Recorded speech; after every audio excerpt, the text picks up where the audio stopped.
Пайгамбар саллаллаху алейхи вассалам bir бедуин кишинен Арабийден ат сатып алган эди. Анан ат сатып алды дагы ага айтты. Менин артымдан жүргүнүң акчасыны берейин деп. Яни мени менен чогуу жүргүнүң сага ошол сатып алган аттын акчасын берейин деп. Fa asra an-nabiy sallallahu aleyhi ve sellem el-meşya. Peygamber aleyhisselam biraz batıraak жүрүп kaldı. Arabi biraz keçigip kaldı. فَطَفِقَ رِجَالٌ يَلْقَوْنَ الْأَعْرَبِيَّ يُسَوِمُونَهُ الْفَرَسِ. Bir kança adamlar jolup kalıp Arabi'ye atka alar dağı bağ bere başladı. Alar atka bağ bere başladı. Maga sat atыңды мынчага, maga sat atыңды мынчага dep atka alar da kardar bolup satıp aluvchi bolup sowda kıla başladı. وَلَا يَشْعُرُونَ أَنَّ رَسُولَ اللّٰهِ صَلَّى اللّٰهُ عَلَيْهِ وَسَلَّمْ قَدْ اِبْتَاعَهُ. Alar bayqabay kalıştı. Peygamber aleyhisselam anı satıp alganın. Uşintip kebir adamlar kelip Arabi'ye köyrök akça aytты. Peygamber aleyhissalatu vesselam bergen bağa karaganda köyrök bağa berip kaldı. Buna oşol vakıtta ne kıldı? فَلَمَّ زَادَ نَادَ الْعَرَبِي. Oşol vakta bayağı akçanı köyrök berip birösü köyrök akçaga satıp aluga sowda kılganda Arabi Peygamber aleyhisselamga fikir başladı. Eğer sen men atımды satıp alsaң satıp al, bolboso men atımды satam dedi. Sowda bolgon ele. Sowda bolgonu uşuncha so'mga berdim, aldım, makulduk bölüp, kelişim tüzülgöndөн keyin sowda бүтtü. Эми мындан кийин эмне кылат? Акчасын берет, атын ала турган doğru эле. Бул эмне кылды? Куду сowda кыла электей кылып эмне кылды? Сатып алсаң сатып ал, болбосо мен сатам dedi. Башкага саттым dedi. Ошондо Пайгамбар алейхиссалам токтоду. Араби келгенден кийин айтты: "Мен сатып алдым го муну сенден" dedi. Айтты: "Жок, сен саткан эмессиң. Мен вообще саткан жокмун" деп танып кетти Араби. Пайгамбар саллаллаху алейхи вассалам мен сенден сатып алганмын dedi. Экөө ушинтип сүйлөшүп калган убакта фатафикан насу ялузуна бин набийи ва бил араби. Адамдар Пайгамбар алейхиссалам менен Арабидин бул сөздөрүнөн не кылды? Жандарына үйүлүп калышты. Arabi ayta başladı. Halumma şahiden yeşhadu anni bi'tuk. Annemese sen küv alıp gelginin. Bul attı men sağa satkandığıma dedi. Musulmanlardan kebirleri kelip aytıp başladı. Ey Arabi geç. Oylak ay azapka kalgır. Peygamber sallallahu aleyhi ve sellem ardayım çındıkты gana aytat, жалганды айтпайт dedi. Bir vakta Huzaymat ibn Sabit radıyallahu anh keldi dağı bu sözdüktü. Peygamber aleyhissalatu vesselam men satıp alganmın dep aytты. Arabi satkan emessin, küve barбы, küve alıp gel degende Huzayma radıyallahu anh aytты, men küvemün dedi. Siz bunu satıp algansız dedi. Bирок satıp algan mezgilde Huzayma radıyallahu anh jok ele, hiç kim jok ele janda. Peygamber sallallahu aleyhi ve sellem aytты, Huzayma sen emnege tayanıp şahit küve bolup otasың dedi. Bima taşhat, kantip sen küve otasың, bizdin sowdаны, bizdin kelişimdi sen körgөн emesiň jok eleň degende, biz sizdi tasdiktagan sebepten dedi. Dagы bir riwayatta biz sizdi tasdiktanyp, sizdi amanatçıl dep dinibizde işengenbiz. Asmandın kawarlarında, жердин kawarlarında da siz aytkan sözdün bardığına biz işenebиz dedi. Uşintip Peygamber sallallahu aleyhi ve sellem emne kıldı? Huzaymat ibn Sabit radıyallahu anh'ın oşa aytkan sözünü aytты. Huzaymat ibn Sabit'in bir küölügü iki adamdın küölügün orduna jüröt dep koydu. Meselen ne oldu? Keyin bu adamdın atını Peygamber maşhur rivayatlarda, maşhur okuyalarda Peygamber aleyhisselam bunu atını kaytar berip koydu. Atını kaytar berip koydu. Oşol tünü bunun atı ölüp kaldı. Uşul okuyanın jıyıntыгын uşintip bayandaşat. Albatta Peygamber sallallahu aleyhi ve sellem sowda kılgan mezgilde janında hiç kim jok ele. Sowda kılıp ekөөsü Peygamber aleyhisselam çoğu jür, men akçaсын bereyin dedi. Elçiti baratkanda bir rivayatta adamlar aytat, emne kıldı? Aga Peygamber aleyhisselam satıp alganын bilbestен aga kelişim kılışka, aga sowdaga hareket kılıştı. Bağa bere başladı, maga sat dep.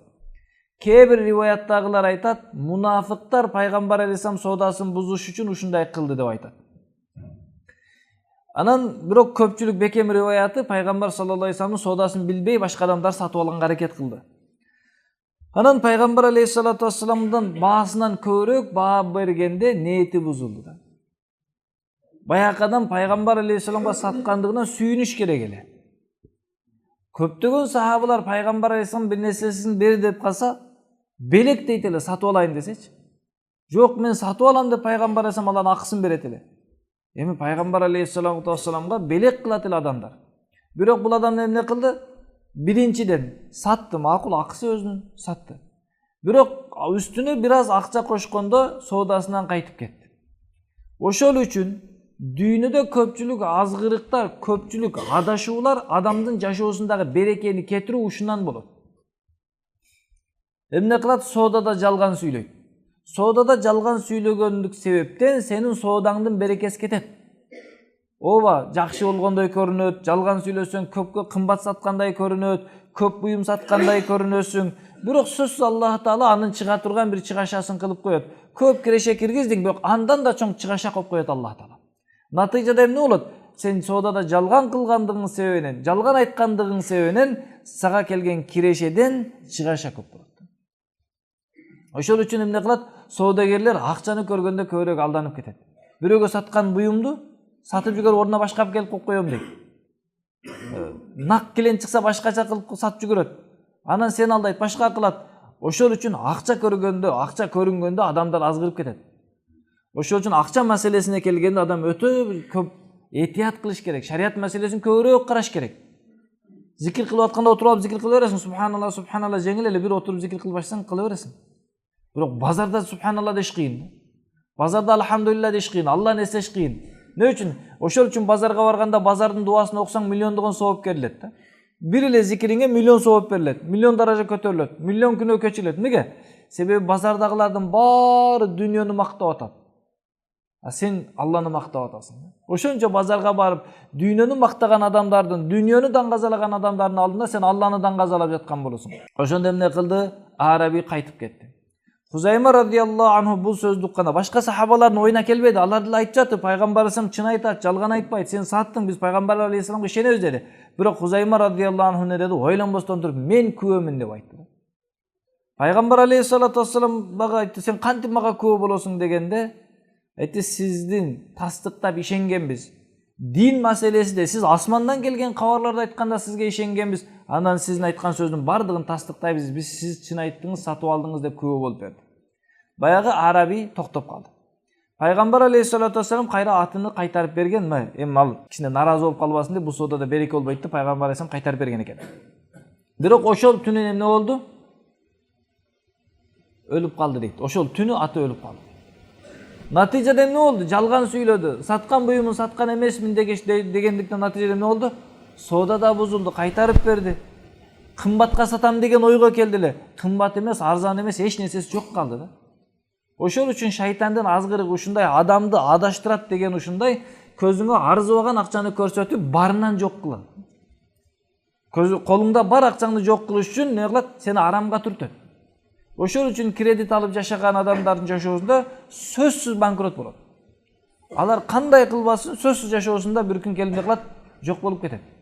Эмнеге? Себеби Алла айтты. Алла менен согушуп атат. Алла сөзсүз жеңет. Бирок учурда өлүккөндөй көрүнөт, учурда бир нерсе болгондой көрүнөт. Бирок бир күн келип Алла Таала баарын тазалап коет да.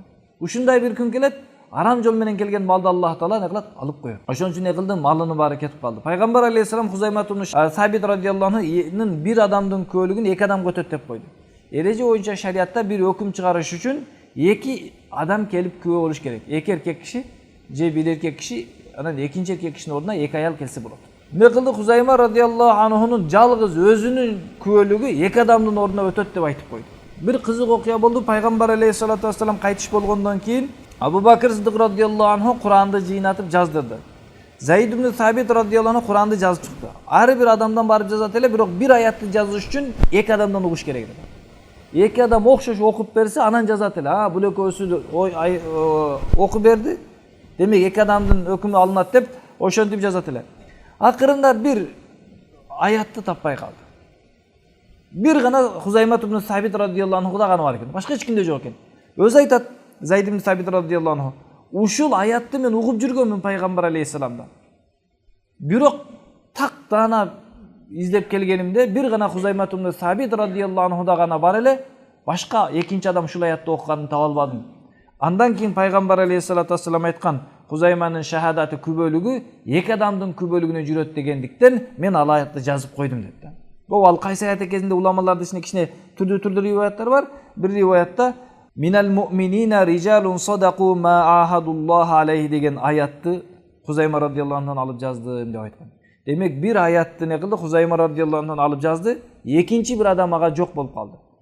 Пайгамбар алейхиссалату вассалам айткан Хузайманын күбөлүгү эки адамдын күбөлүгүнө өтөт деген сөздөн бул аят жазылды. Бул аят Куранда бар аят эле да. Демек анан эмне болду? Пайгамбар алейхиссалату вассалам Хузайма радиаллаху анхуга берген сөзү кийинки жашоодо үммөткө эмне кылды? Пайдасы тиди. Жана ошондой эле бул окуядан эмне баяндалат? Бул окуядан эң негизгиси Пайгамбар саллаллаху алейхи вассалам айткан сөзгө ишенүү керек. Ооба, кээде ал биздин акылыбызга батпай калат. Кээде ал биздин каалоолорубузга, нафсибиздин каалоосуна жакпай калат. Бирок биз ага баш ийип, ошону аткара беришибиз керек. Пайгамбар алейхиссалату вассалам айтыптыр, тамакты оң колуң менен же деп. Жей берели.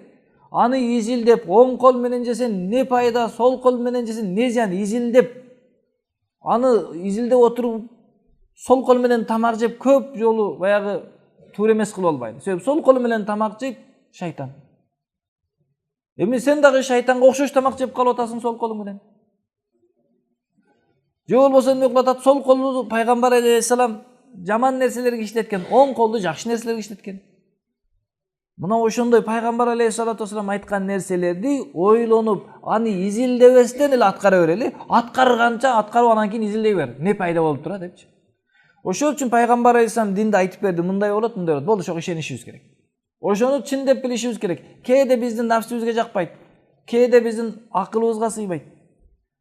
Кээде бир адамдар ага каршы сөз айтышы мүмкүн. Бирок биз эмне кылабыз? Пайгамбар алейхиссалату вассалам айтканын кыла берели, ошол гана туура да.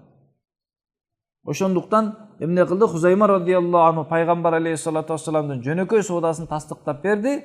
Анын даражасы көтөрүлдү. Эми Хузайма радиаллаху анху кайсыл жерде бир сөз айтса, ал эки адам айткандын өкүмүгө жүрүп калды да. Демек ошондон сахаба радиаллаху анхудан ийгилиги ушундай эле. Пайгамбар алейхиссалам бир нерсени айтты, дал ошондой аткара берет эле. Пайгамбар алейхиссалам айтты, бул сөзсүз бизге пайда деп. Ошол үчүн эреже бар да. Ла илаха иллаллах Мухаммаду расулуллах келимесини тастыктоо деген бар да. Ушул келимеге ишенип, ошол келименин талаптарын аткаруу. Ал деген Аллахтан башка жараткан, башкарган, пайда берген, зыян берген, бактылуу кылган, ооруткан, айыктырган зат жок деп Аллага ишенишибиз керек. Эми ошол Аллах тааланы ыраазы кылыш үчүн бизге Пайгамбар алейхиссалату вассаламды жөнөтүп, шариатты көрсөтүп берди. Пайгамбар алейхиссалату вассалам көрсөткөндөй жашашыбыз керек деп. Ооба, бүткүл дүйнөдөгү илимдүүлөрдүн бардыгы бир сүннөттү изилдеп чыксын, сөзсүз пайда экенин алып келет да. Сөзсүз анын пайда экенин гана не кылат? Изилдеп чыгат. Аны зыяндуу экен деп айта албайт да. Ал эми сүннөткө каршы жашагандын зыянын бардыгыбыз көрүп турабыз. Жашообузда көрүп турабыз да. Эгер кайсы бир адам Пайгамбар алейхиссалату вассалам жашоосунда сүннөткө каршы жашаса, ал адамдын не болот? Жашоосунда кирешесинен чыгашасы көп болот. Таап келген акчаңдын бардыгыны туура эмес жака исраф кылып кетирип аласың. Эгер сүннөт менен жашасаң, ошол сенин жашооңа калат эле. Демек бул жерден эмне деди? Пайгамбар алейхиссалату вассалам шариатта кандай эрежелерди айткан болсо, дал ошолорго ошондой ишенишибиз керек. Аллах бардыгыбызды Пайгамбар алейхиссалам айткан нерсеге толук ишенгенге мүмкүнчүлүк берсин.